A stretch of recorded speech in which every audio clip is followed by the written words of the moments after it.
Hello दोस्तों, स्वागत है मेरे चैनल स्कूल इमोर्टल में। आज हम चर्चा करेंगे एम लक्ष्मीकांत के चैप्टर नंबर 4 संविधान की प्रस्तावना के बारे में, मतलब प्रीएम्बल ऑफ द कॉन्स्टिट्यूशन के बारे में। आज के चैप्टर में हम देखेंगे संविधान की प्रस्तावना के विषय वस्तु, प्रस्तावना में मुख्य शब्द, संविधान में प्रस्तावना की स्थिति, प्रस्तावना में संशोधन की संभावना। दोस्तों, यदि आप मेरे वीडियो को पहली बार देख रहे हैं तो इस वीडियो को लाइक करें और चैनल को सब्सक्राइब करें। तो चलिए शुरू करते हैं। संविधान की प्रस्तावना की विषय वस्तु। संविधान की प्रस्तावना को उद्देशिका भी कहा जाता है। ये संविधान सभा द्वारा अपनाए गए उद्देश्य प्रस्ताव पर आधारित है और वर्तमान रूप में संविधान की प्रस्तावना को इस प्रकार पढ़ते हैं।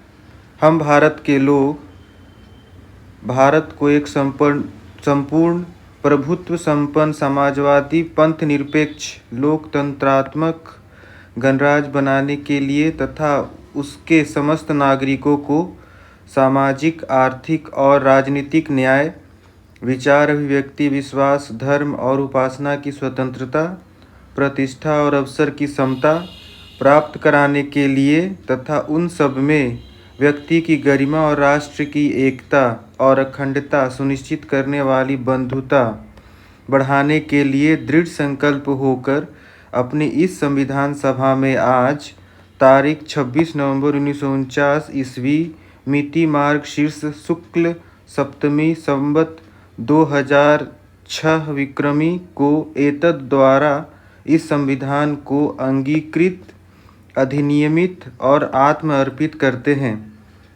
दोस्तों, इस प्रस्तावना में आप देख सकते हैं कि फर्स्ट लाइन में लिखा हुआ हम भारत के लोग। इससे ये साफ होता है कि ये संविधान का जो ढांचा होगा पूर्ण तरीके से लोकतंत्रात्मक ही होगा।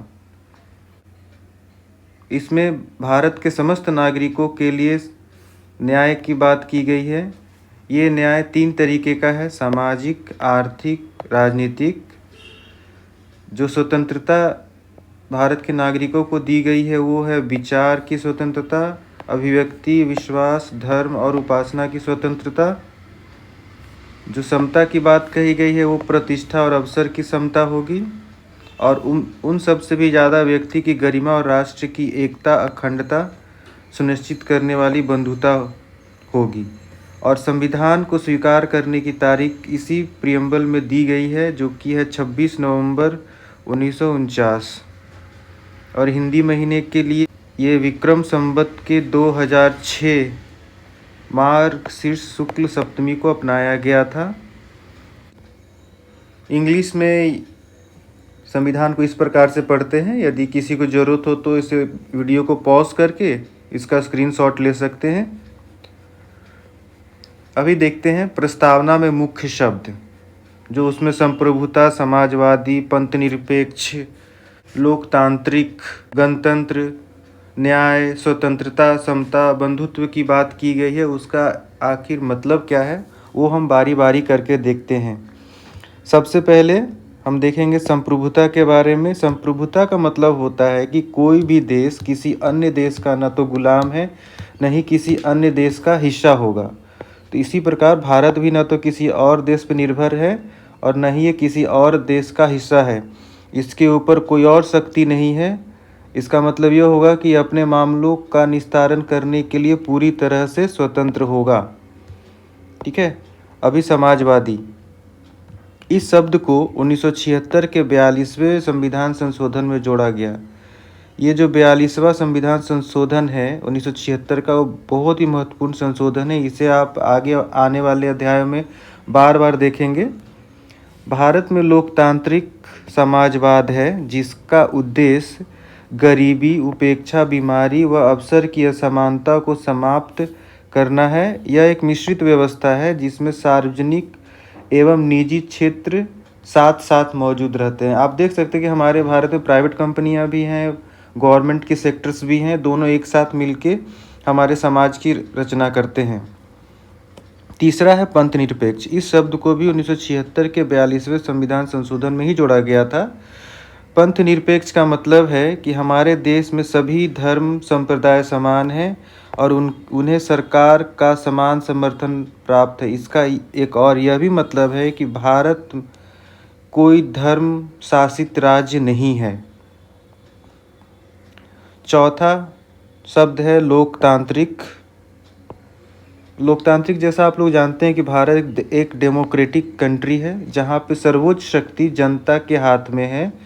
यहाँ पर अप्रत्यक्ष लोकतांत्रिक व्यवस्था है, मतलब हम जिसको अपने नेता के तौर पर चुनते हैं उनके पास ही सर्वोच्च शक्ति होती है और वो इस शक्ति का इस्तेमाल करके सरकार चलाते हैं।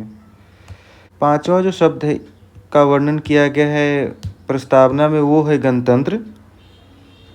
बहुत सारे लोग गणतंत्र और लोकतंत्र में कंफ्यूज कर जाते हैं। लोकतंत्र लोगों द्वारा चलाया गया तंत्र है, मतलब सिस्टम रन बाय पीपल, और गणतंत्र है उस सिस्टम को हेड कौन कर रहा है। दो तरह की लोकतांत्रिक राज्य व्यवस्था होती है, पहला राजशाही और दूसरा गणतंत्र। राजशाही में जो राज्य का प्रमुख होता है वह एक राजा होता है और उसका उत्तराधिकारी उसी के परिवार का सदस्य होगा, जैसे ब्रिटेन में राजशाही व्यवस्था है, ठीक है। लेकिन गणतंत्र राज्य व्यवस्था में राज्य का प्रमुख हमेशा प्रत्यक्ष या अप्रत्यक्ष रूप से एक निश्चित समय के लिए चुनकर आता है। जैसे हमारे देश का प्रमुख राष्ट्रपति महोदय होते हैं जिनका चुनाव अप्रत्यक्ष रूप से 5 सालों के लिए किया जाता है, 5 ईयर्स के लिए होता है ना वो। ओके, अभी छठा है न्याय। हमारे प्रस्तावना में 3 तरह के न्याय की बात की गई है, पहला सामाजिक न्याय, दूसरा आर्थिक न्याय, तीसरा राजनीतिक न्याय।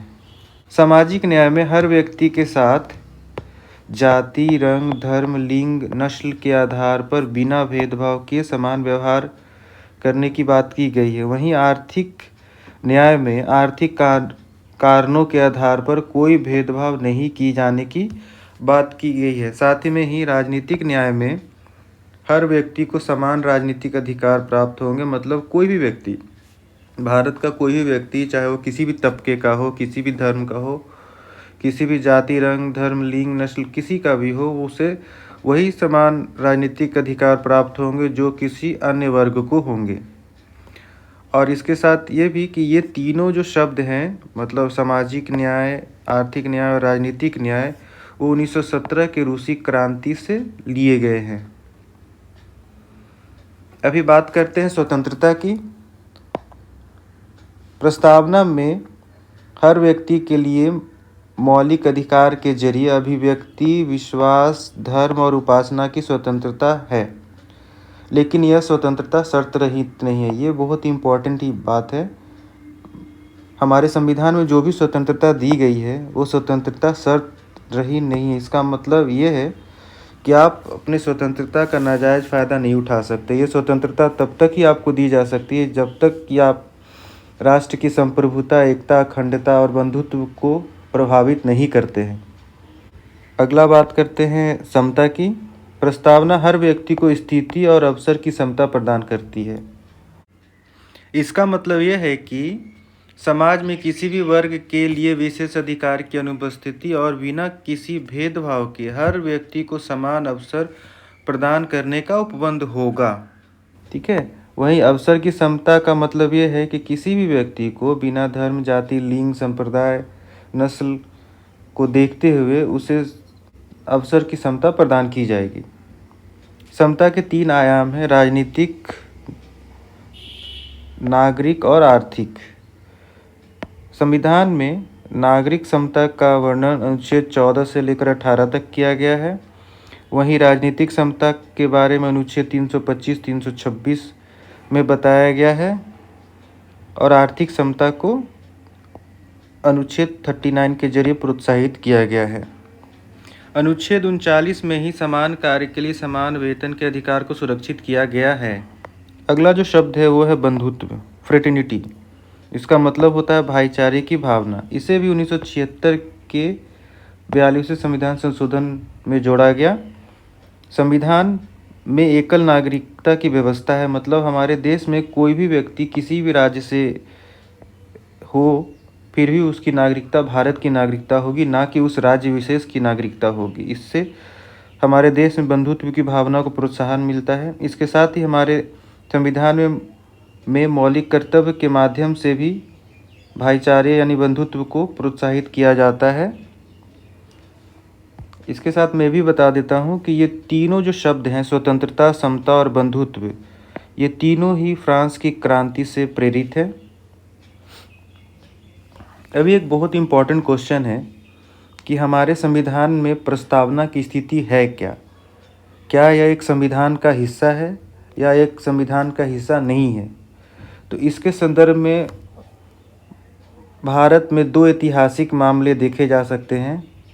पहला मामला है बेरूरवादी संघ मामला, जो कि 1960 में ऑनरेबल सुप्रीम कोर्ट के सामने आया, जिसमें सुप्रीम कोर्ट ने प्रस्तावना को संविधान का हिस्सा नहीं माना और सुप्रीम कोर्ट ने कहा कि प्रस्तावना संविधान में निहित सामान्य प्रयोजनों को दर्शाता है और इसलिए संविधान निर्माताओं की मस्तिष्क के लिए एक कुंजी है। फिर एक दूसरा केस आया जो कि सबसे ही महत्वपूर्ण ऐतिहासिक मामला है। इस मामले के जरिए काफ़ी संशोधन किए गए हमारे संविधान में और ये आगे आने वाले अध्यायों में आप इस केशवानंद भारती मामला 1973 के बारे में बार बार सुनेंगे। तो इस केशवानंद भारती मामले के अंतर्गत ऑनरेबल सुप्रीम कोर्ट ने प्रस्तावना को संविधान का अति महत्वपूर्ण हिस्सा माना और अपने पूर्व व्याख्या 1960 मतलब बेरूरवादी संघ मामले के व्याख्या को अस्वीकार करते हुए बोला कि प्रस्तावना भारत के संविधान का अभिन्न और अति महत्वपूर्ण हिस्सा है। अभी बात आती है, क्या प्रस्तावना में किसी प्रकार का संशोधन किया जा सकता है? हमारे संविधान में आर्टिकल 368 धारा 368 के तहत संविधान में संशोधन करने का प्रस्ताव है। प्रश्न यह है कि यह प्रस्तावना को भी क्या इस आर्टिकल या धारा के तहत संशोधित किया जा सकता है? यह प्रश्न सबसे पहले हमारे देश में केशवानंद भारती मामला 1973 में उठा था। पिछले स्लाइड में आपने देखा कि बेरूरवादी संघ 1960 मामले में सुप्रीम कोर्ट ने प्रस्तावना को संविधान का अंग मानने से इनकार कर दिया, जिसके कारण से 1973 के मामले आने तक इसमें संशोधन नहीं किया जा सकता था। ठीक है, क्योंकि प्रस्तावना संविधान का एक भाग था ही नहीं, तो इसमें संशोधन की कोई बात ही नहीं थी। लेकिन 1973 के केशवानंद भारती मामले में ऑनरेबल सुप्रीम कोर्ट ने प्रस्तावना को संविधान का एक भाग मान लिया और कहा कि इसे संशोधित किया जा सकता है बशर्ते मूल विशेषताओं में संशोधन नहीं किया जाए। मतलब जो प्रस्तावना की मूल भावना है उसको आहत किए बिना संविधान के प्रस्तावना में संशोधन किया जा सकता है। और गौरतलब बात यह है कि अब तक प्रस्तावना में केवल एक बार 42वें संविधान संशोधन अधिनियम के तहत संशोधित किया गया है, जिसके जरिए 3 शब्द जोड़े गए, समाजवादी, पंथनिरपेक्ष और अखंडता। इसका मतलब संविधान के प्रस्तावना में अभी तक सिर्फ एक बार ही संशोधन किया गया है, वो भी 1976 में, और इसमें 3 शब्द जोड़े गए, समाजवादी, धर्म, पंथनिरपेक्ष एवं अखंडता। इसके साथ ही ये चैप्टर समाप्त हो जाता है। यदि आपको ये वीडियो अच्छा लगा हो तो इस वीडियो को लाइक करें और मेरे चैनल को सब्सक्राइब करें। हम जल्द ही मिलेंगे अपने नेक्स्ट वीडियो में। तब तक के लिए जय हिंद।